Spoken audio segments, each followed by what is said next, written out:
Never Let Go is a new survival thriller movie that is directed by Alexandra Aja. Alexandra Aja gave us movies like The Hills Have Eyes and Mirrors and Crawl, which is a movie I actually really liked. He also gave us Piranha 3D, so, you know, we all make mistakes in life. This movie stars Halle Berry, and it's a story about how some unspeakable evil has taken over the world. This evil, whatever it is, has taken over the world and the surrounding woods where this family lives. This woman with her two twin kids, they tether themselves to each other with ropes and to the house, so as long as they're touching the rope or touching the house, they're safe. But when one of the kids begins to question if the evil actually exists, what you have is a movie that delves into the psychological. The kids begin questioning everything that's real or not real around them, and Halle Berry, as the mother, must do everything in her power to save them and to protect them from the evil. I will say right off the bat that if you're going into this movie expecting a scary movie, it's not really a scary movie. It has a few jump scares if that's what you're into, but if you're looking for a straight up horror movie, I don't think that's the kind of movie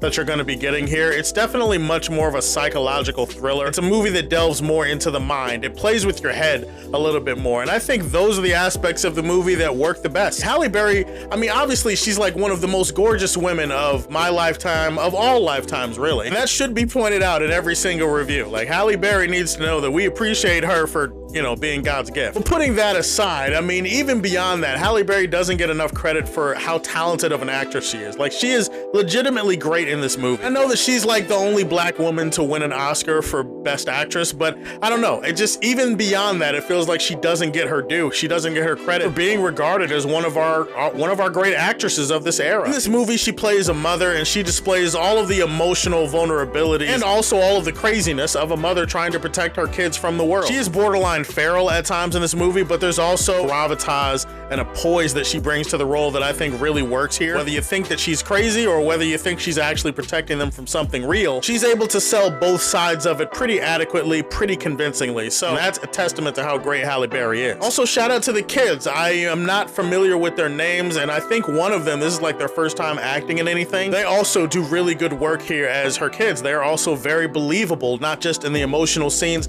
but also in the scenes where they're questioning things that are happening around them. In regards to the cinematography, I do think the camera work really does make great use of the location here. They're basically in the woods, but there's some swamp life. The wildlife in the environment really does add to the density of the atmosphere here. I also think there's definitely some disturbing imagery and some visuals that might make you feel uncomfortable. Nothing that's gonna make you like cover up your eyes because you're scared. Definitely more than a few images here that might be enough to make your skin crawl a little bit. You guys like what I did there? Skin crawl? Crawl?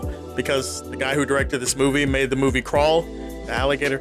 Okay, I'll stop. Overall, if you're looking for a movie that delivers on the psychological part of the premise, I think this movie does that, because for the first hour, you are legitimately wondering. Half the time, you're kind of like, okay, whatever this thing is outside the house, I am very curious and very interested to see what the fuck it is. And the other half of the time you're watching the movie, you're just kind of like, nah, is this bitch crazy? The fact that a movie like this can make you wonder at all, can make you think about it, make you question things, make you question Halle Berry, that's actually a pretty decent way to execute the psychological thriller aspect of the movie. Granted, she is Halle Berry, so I want to trust her in everything in life, and I mean, look at that face. You can't not trust a face like that. No, I'm just kidding. The prettier the girl is, the less trustworthy she is, although I suppose guys are the same way. Like, guys can be not trustworthy as well, depending on how pretty we are. I will say this movie is a movie of stalled momentum, because the first half of the movie, I was actually kind of interested and intrigued by what was going on. And the second half of the movie happens, and I just feel like the movie slowly loses steam and momentum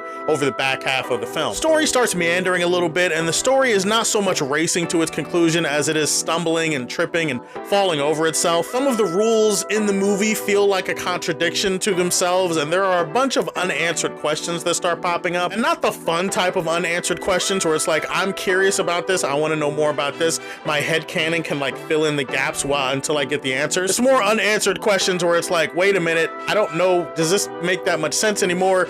Are they going to answer this? No, they're just going to leave it. Okay, well, I don't know what happened. And that confusion kind of follows you all the way to the end of the movie, where unfortunately, I don't think that the ending quite sticks the landing. Third act, where it definitely tries to lean harder into the horror movie aspect that is the premise, and this is definitely where I feel like the movie, unfortunately, is at its weakest. Halle Berry's good. There's some creepy stuff in the movie. The performances are good. The atmosphere and the imagery is pretty good. Just because it doesn't maintain or sustain all of that good doesn't mean that I didn't have a good time with with it. Never Let Go is one of those movies that's kind of good and kind of bad at the same time, so I'm gonna leave this one in the Fortress of Solitude. Those are my thoughts on Never Let Go. Tell me, what is your favorite Halle Berry movie of all time? Go ahead and put that in the comment section down below. Please like and subscribe to the Superfan Show, and if you like what you see, tell me how you feel, and stay tuned to hear more from the Man of Steel. Peace.